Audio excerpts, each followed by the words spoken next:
What use is a super portable computer if it has to stay plugged into the electrical outlet at all times? Unfortunately, changing the battery in your laptop is never quite as easy as changing the batteries in your remote control, but that's why I'm here to help. Hi, I'm MJ with iFixit, and today I'm going to show you how to replace the battery in a late 2010 MacBook Air. It is nowhere near as difficult as you might imagine, and the process is extremely similar for the 2011 iteration of the same computer. Plus, the batteries are cross-compatible.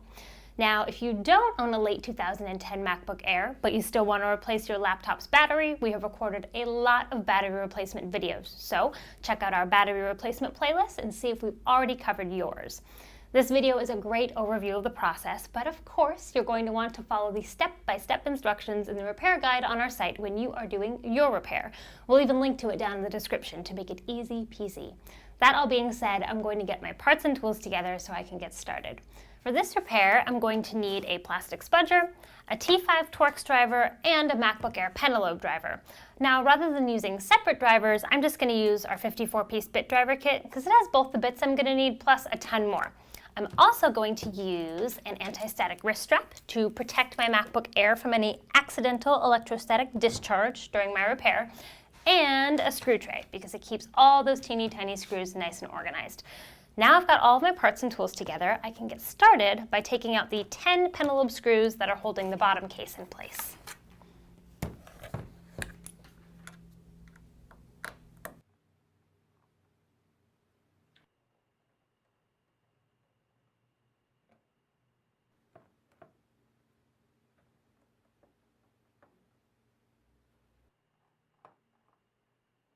Now that I've got all of those screws out, I can begin to remove the lower case by grabbing it right between the display assembly and the lower case and rotating it towards the front of the computer.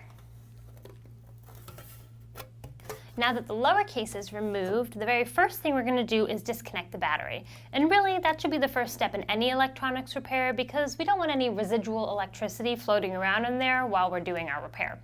To disconnect it, we're going to grab the little pull tab and pull it out parallel to the logic board. You don't want to pull out vertically because that'll break the connector.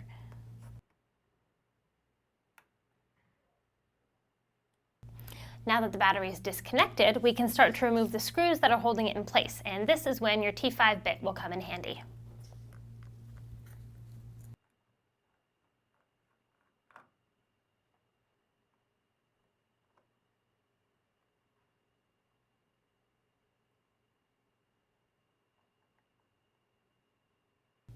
Now that all those screws are out, the battery should lift out pretty easily.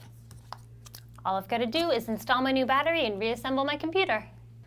Of course, you can find all of the parts and tools used for this and many other repairs at ifixit.com. And if you run into any problems during your repairs, there are lots of solutions in the MacBook Air repair guide on our site.